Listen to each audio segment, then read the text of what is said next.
জয় শ্রীকৃষ্ণ। রাধে রাধে। নমস্কার প্রিয় দর্শক বন্ধুগণ, রুদ্রবাণী চ্যানেলের পক্ষ থেকে আপনাদের সকলকে শ্রদ্ধা এবং অভিনন্দন জানাই। আশা করছি আপনারা আদিদেব মহাদেব এবং রাধা গোবিন্দের কৃপায় অনেকটাই ভালো আছেন এবং সুস্থ আছেন। সোমবার মানেই মহাদেবের আরাধনার এক বিশেষ অন্তর্নিহিত দিন, যিনি নিঃশব্দ তপস্যার মধ্যিখানে সমগ্র সৃষ্টি ধারণ করেন, যিনি ভক্তের অশ্রুকে পরিণত করেন আশীর্বাদে এবং যিনি সর্বনাশের মধ্যেও কল্যাণময় শক্তি জাগ্রত করেন। তিনি হলেন দেবাদিদেব মহাদেব, তিনি হলেন নীলকণ্ঠ, তিনি হলেন ভৈরব, তিনি অশ্রুস্রোতে ডুবন্ত ভক্তের অন্তরের শেষ মাত্র আশ্রয়। যখন ভক্ত কষ্টে এবং বিপদের মুখে ভেঙে পড়ে, তখন শিবের নামই একমাত্র ভরসা। তার পবিত্র মন্ত্র উচ্চারণে দুঃখের আধার দূর হয়, গভীর থেকে গভীরতম সংসারের অর্থ সংকট দূর হয়, সংসারের শত্রু পরাস্ত হয় এবং অন্তরের গভীরতম অশান্তিও শান্তিতে রূপান্তরিত হয়। আজকের এই ভিডিওটির মাধ্যমে আমরা মহাদেবের এক অন্যতম মন্ত্র শ্রবণ করব, যে মন্ত্র শুধুমাত্র দারিদ্র নাশকারী তা কিন্তু নয়, সমগ্র বাধা বিপত্তি, ফাঁড়া সংকট, সন্তানের কল্যাণ, দীর্ঘায়ু প্রাপ্তি, জীবনে নানান রকম ফাঁড়া বিপত্তি থেকে মুক্তি, এমনকি অকাল মৃত্যুর থেকেও কিন্তু এই মন্ত্রের মাধ্যমে মুক্তি পাওয়া যায়। এই মন্ত্র এক বিশেষ বজ্রবাণের মতো কাজ করে। মহাদেবের এক অন্যতম এই বিশেষ মন্ত্রটি চলুন আজ এই সোমবারের মহাপুণ্যবান তিথিতে আমরা সকলে সভক্তি ভরে এবং মহাদেব এর চরণে শতকোটি প্রণাম জানিয়ে আমরা সেই মহামূল্যবান পবিত্রবান দেবাদিদেব মহাদেবের মন্ত্রটি জপ করা তথা শ্রবণ করা শুরু করি সভক্তি ভরে। দেখুন ভক্তবৃন্দ, ভক্তিতে মিলায় বস্তু তর্কে বহুদূর। তাই আপনারা যদি মহাদেবের উপর বিশ্বাস এবং আস্থা রাখেন এবং জীবনে যদি আপনারা সত্যি পরিবর্তন চান, তাহলে আসুন আজকের এই মন্ত্রটি আমার সাথে সাথে আপনারাও শ্রবণ করুন। দেখবেন 24 ঘন্টার মধ্যে আপনারা প্রকৃত ফল পাবেন এবং অকস্মাৎ সুখ শান্তি সমৃদ্ধি জীবনে ভরপুর ভাবে উচ্ছ্বাস করতে পারবেন মহাদেবের কৃপা এবং উপাসনার মাধ্যমে। তো সেহেতু বন্ধুগণ, আমাদের এই ভিডিওটি ভালো লাগলে একটি লাইক করবেন, কমেন্ট বক্সে মন থেকে লিখে যাবেন হর হর মহাদেব, ওম নমঃ শিবায়। তুমি মহাদেব বাবা, আমাদের সকল সমস্যা তুমি নিধন করো, আমাদের জীবনে ফিরিয়ে আনো অকস্মাৎ সুখ শান্তি সমৃদ্ধি, আমরা যেন শান্তিটুকু পাই, আমরা যেন সাফল্যটুকু তোমার আশীর্বাদে করতে পারি। এই কামনা মহাদেবের উদ্দেশ্যে মনে মনে বলে কমেন্ট বক্সে অবশ্যই লিখে যাবেন। ভিডিওটি আপন বন্ধু বান্ধবদের সাথে শেয়ার করে ওনাদেরও দেখার সুযোগ করে দেবেন এবং চ্যানেলটিকে সাবস্ক্রাইব করে অল অপশনে সিলেক্ট করে রেখে আমাদের পাশে অবশ্যই সব সময় থাকবেন। তো চলুন আমরা যথাযথভাবে সেই মন্ত্রটি জপ করা তথা শ্রবণ করা শুরু করি মহাদেবের নাম নিয়ে। ওম নমো ভগবতে বাসুদেবায়। জয় শ্রীকৃষ্ণ। রাধে রাধে। ওম ত্র্যম্বকম যজামহে সুগন্ধিম পুষ্টিবর্ধনম উর্বারুকমেব বন্ধনাম মৃত্যুর্মোক্ষীয়মামৃতাৎ। ওম ত্র্যম্বকম যজামহে সুগন্ধিম পুষ্টিবর্ধনম উর্বারুকমেব বন্ধনাম মৃত্যুর্মোক্ষীয়মামৃতাৎ। ওম ত্র্যম্বকম যজামহে সুগন্ধিম পুষ্টিবর্ধনম উর্বারুকমেব বন্ধনাম মৃত্যুর্মোক্ষীয়মামৃতাৎ। ওম ত্র্যম্বকম যজামহে সুগন্ধিম পুষ্টিবর্ধনম উর্বারুকমেব বন্ধনাম মৃত্যুর্মোক্ষীয়মামৃতাৎ। ওম ত্র্যম্বকম যজামহে সুগন্ধিম পুষ্টিবর্ধনম উর্বারুকমেব বন্ধনাম মৃত্যুর্মোক্ষীয়মামৃতাৎ। ওম ত্র্যম্বকম যজামহে सुगन्धिं पुष्टिवर्धनम् उर्वारुकमेव बन्धनां मृत्युर्मोक्ष्यमामृता। ॐ त्र्यम्बकं यजामहे सुगन्धिं पुष्टिवर्धनम् उर्वारुकमेव बन्धनां मृत्युर्मोक्ष्यमामृता।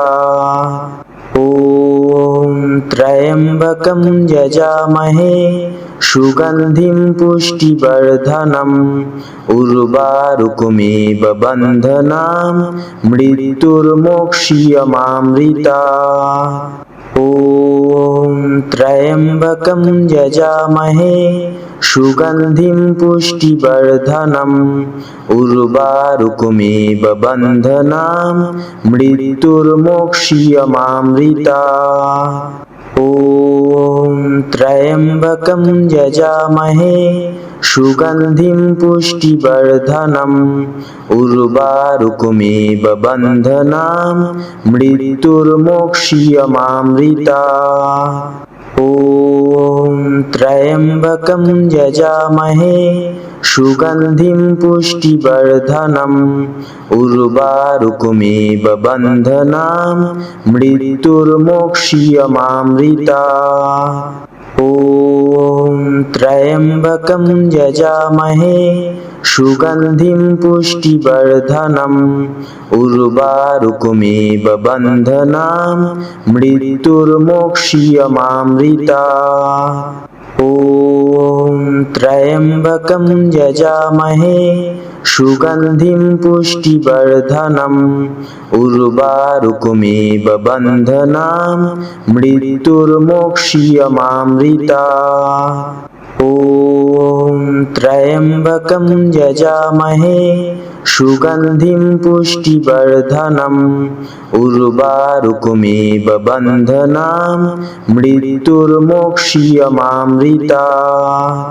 ॐ त्र्यम्बकं यजामहे सुगन्धिं पुष्टिवर्धनम् उर्वारुकमेव बन्धनां मृत्युर्मोक्ष्यमामृता। ॐ त्र्यम्बकं यजामहे सुगन्धिं पुष्टिवर्धनम् उर्वारुकमेव बन्धनां मृत्युर्मोक्ष्यमामृता।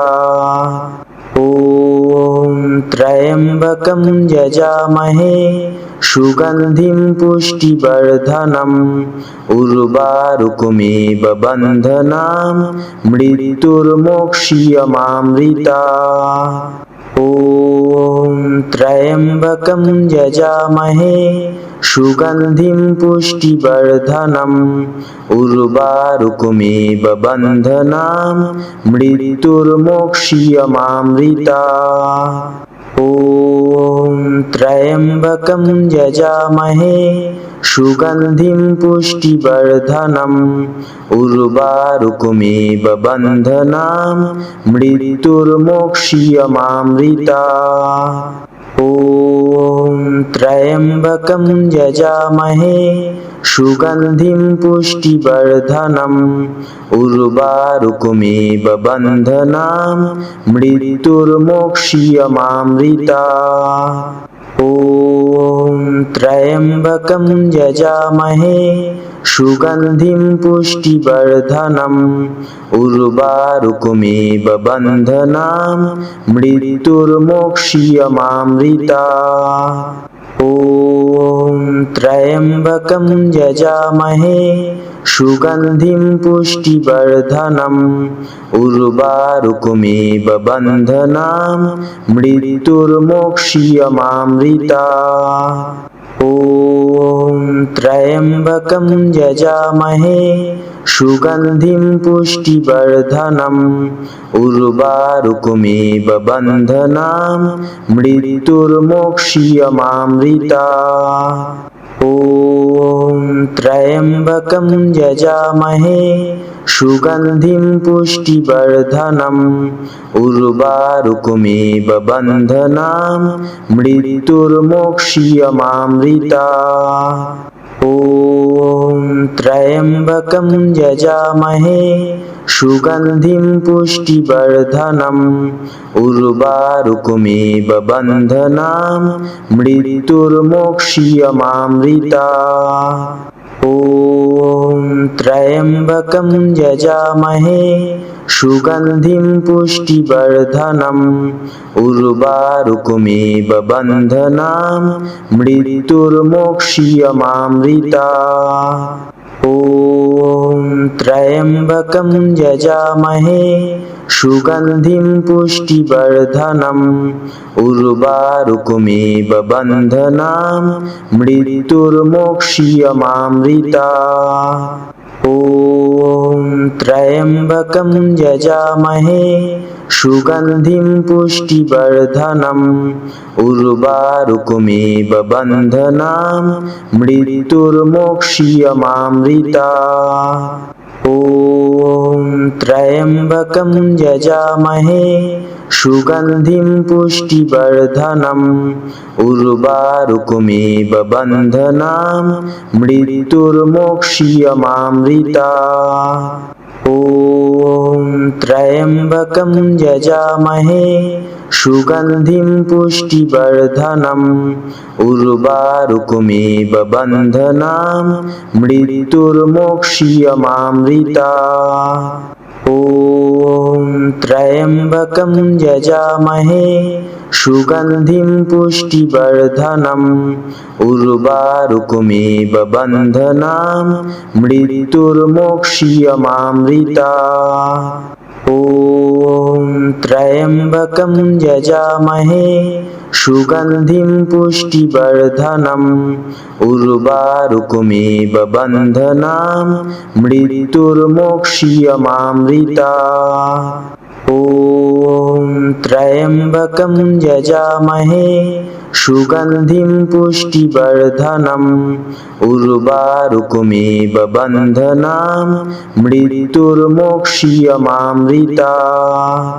ॐ त्र्यम्बकं यजामहे सुगन्धिं पुष्टिवर्धनम् उर्वारुकमिव बन्धनान् मृत्युर्मोक्ष्यमामृतात्। ॐ त्र्यम्बकं यजामहे सुगन्धिं पुष्टिवर्धनम् उर्वारुकमिव बन्धनान् मृत्युर्मोक्ष्यमामृतात्।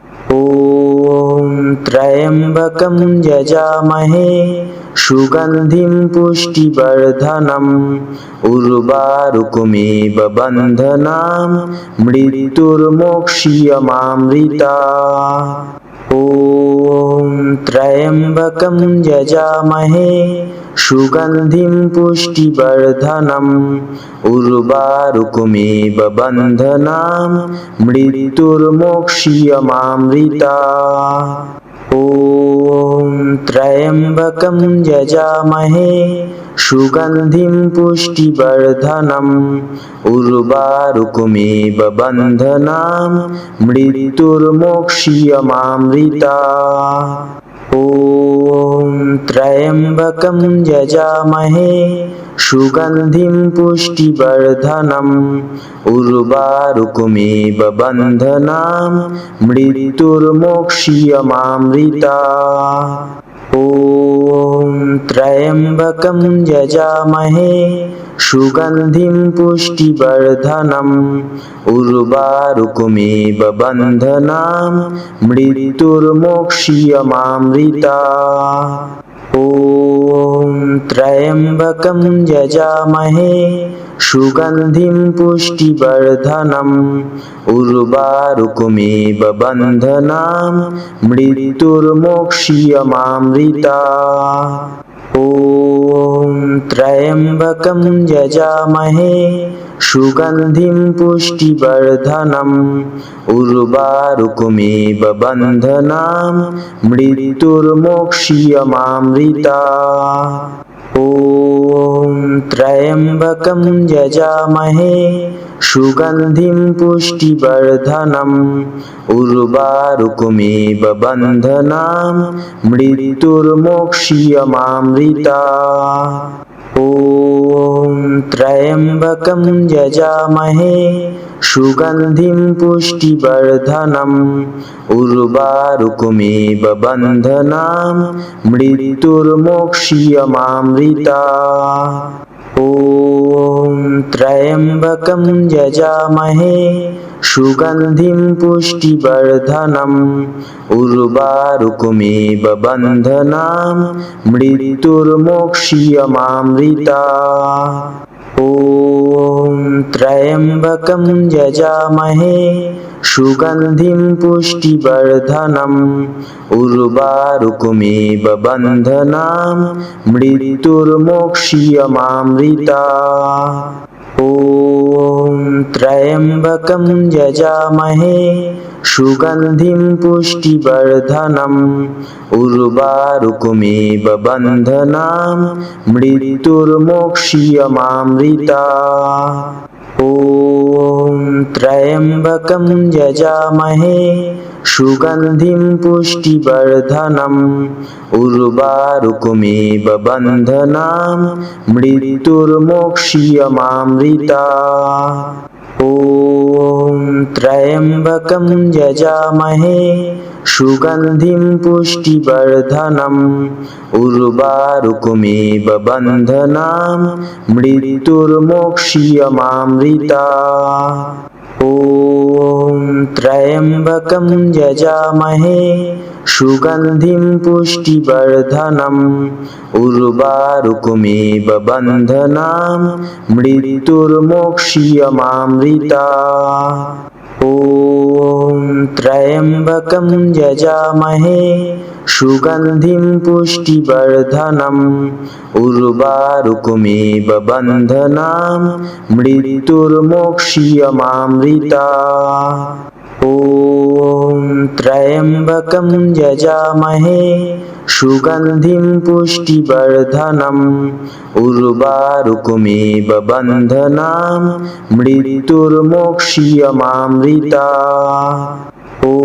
ॐ त्र्यम्बकं यजामहे सुगन्धिं पुष्टिवर्धनम् उर्वारुकमिव बन्धनान् मृत्युर्मोक्ष्यमामृतात्। ॐ त्र्यम्बकं यजामहे सुगन्धिं पुष्टिवर्धनम् उर्वारुकमिव बन्धनान् मृत्युर्मोक्ष्यमामृतात्। ॐ त्र्यम्बकं यजामहे सुगन्धिं पुष्टिवर्धनम् उर्वारुकमिव बन्धनान् मृत्युर्मोक्ष्यमामृतात्। ॐ त्र्यम्बकं यजामहे सुगन्धिं पुष्टिवर्धनम् उर्वारुकमिव बन्धनान् मृत्युर्मोक्ष्यमामृतात्। ॐ त्र्यम्बकं यजामहे सुगन्धिं पुष्टिवर्धनम् उर्वारुकमिव बन्धनान् मृत्युर्मोक्ष्यमामृतात्। ॐ त्र्यम्बकं यजामहे सुगन्धिं पुष्टिवर्धनम् उर्वारुकमिव बन्धनान् मृत्युर्मोक्ष्यमामृतात्। ॐ त्र्यम्बकं यजामहे सुगन्धिं पुष्टिवर्धनम् उर्वारुकमिव बन्धनान् मृत्युर्मोक्ष्यमामृतात्। ॐ त्र्यम्बकं यजामहे सुगन्धिं पुष्टिवर्धनम् उर्वारुकमिव बन्धनान् मृत्युर्मोक्ष्यमामृतात्। ॐ त्र्यम्बकं यजामहे सुगन्धिं पुष्टिवर्धनम् उर्वारुकमेव बन्धनान् मृत्युर्मोक्ष्यमामृता। ॐ त्र्यम्बकं यजामहे सुगन्धिं पुष्टिवर्धनम् उर्वारुकमेव बन्धनान् मृत्युर्मोक्ष्यमामृता। ॐ त्र्यम्बकं यजामहे सुगन्धिं पुष्टिवर्धनम् उर्वारुकमेव बन्धनान् मृत्युर्मोक्ष्यमामृता। ॐ त्र्यम्बकं यजामहे सुगन्धिं पुष्टिवर्धनम् उर्वारुकमेव बन्धनान् मृत्युर्मोक्ष्यमामृता। ॐ त्र्यम्बकं यजामहे सुगन्धिं पुष्टिवर्धनम् उर्वारुकमेव बन्धनान् मृत्युर्मोक्ष्यमामृता। ॐ त्र्यम्बकं यजामहे सुगन्धिं पुष्टिवर्धनम् उर्वारुकमेव बन्धनान् मृत्युर्मोक्ष्यमामृता।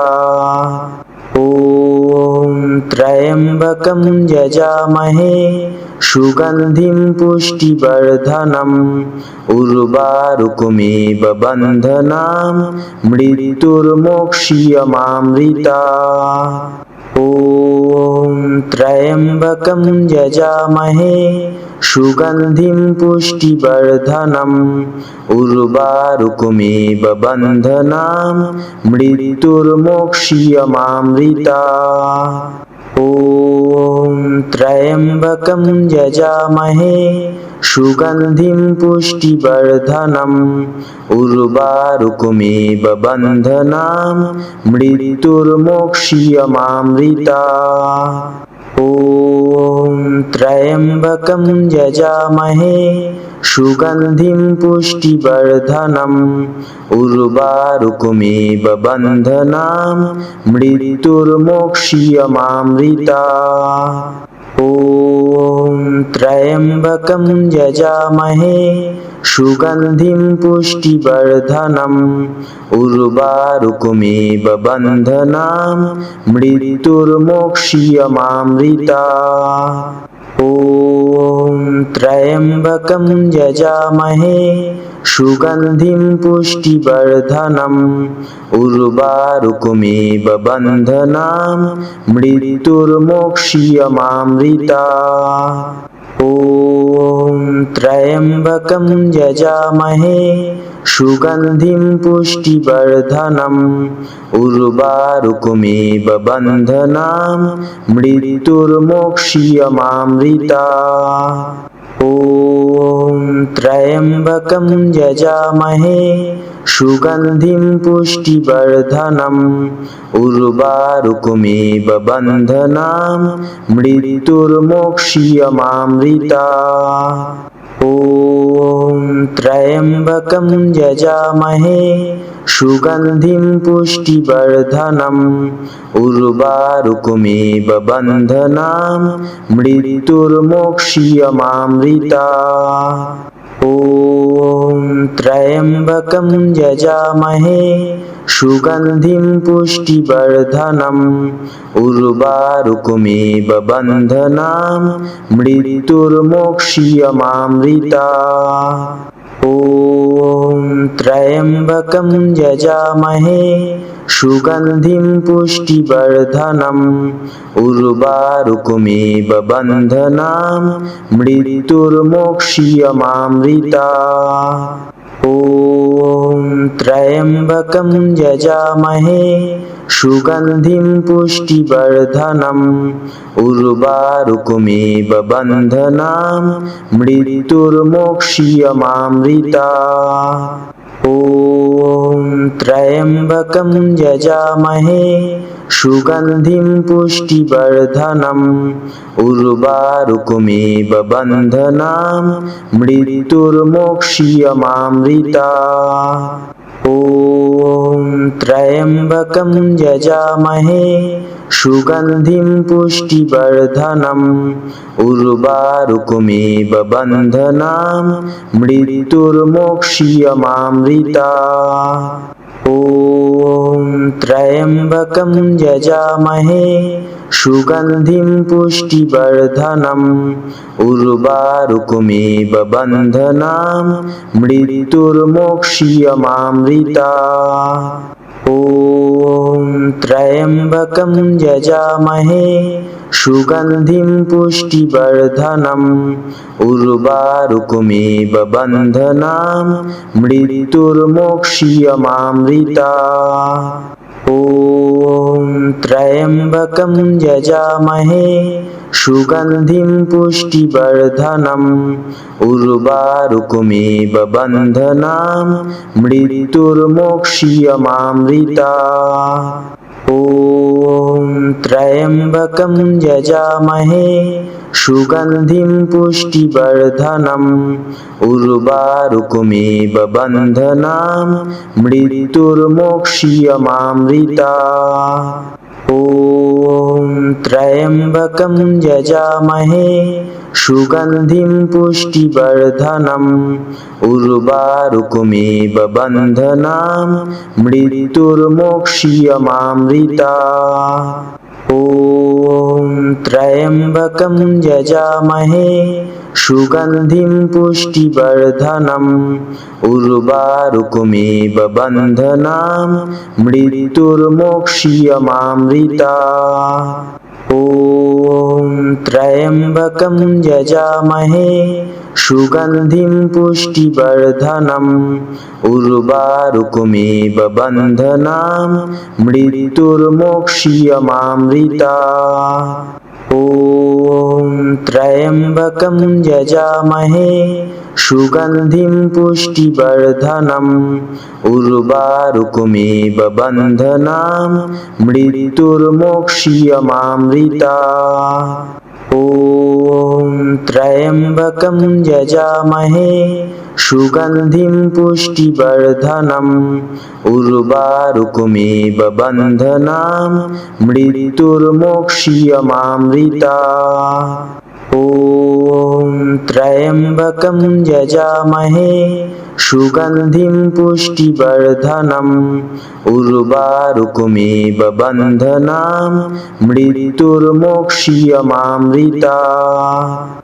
ॐ त्र्यम्बकं यजामहे सुगन्धिं पुष्टिवर्धनम् उर्वारुकमिव बन्धनान् मृत्युर्मोक्ष्यमामृतात्। ॐ त्र्यम्बकं यजामहे सुगन्धिं पुष्टिवर्धनम् उर्वारुकमिव बन्धनान् मृत्युर्मोक्ष्यमामृतात्। ॐ त्र्यम्बकं यजामहे सुगन्धिं पुष्टिवर्धनम् उर्वारुकमिव बन्धनान् मृत्युर्मोक्ष्यमामृतात्। ॐ त्र्यम्बकं यजामहे सुगन्धिं पुष्टिवर्धनम् उर्वारुकमिव बन्धनान् मृत्युर्मोक्ष्यमामृतात्। ॐ त्र्यम्बकं यजामहे सुगन्धिं पुष्टिवर्धनम् उर्वारुकमिव बन्धनान् मृत्युर्मोक्ष्यमामृतात्। ॐ त्र्यम्बकं यजामहे सुगन्धिं पुष्टिवर्धनम् उर्वारुकमिव बन्धनान् मृत्युर्मोक्ष्यमामृतात्। ॐ त्र्यम्बकं यजामहे सुगन्धिं पुष्टिवर्धनम् उर्वारुकमिव बन्धनान् मृत्युर्मोक्ष्यमामृतात्।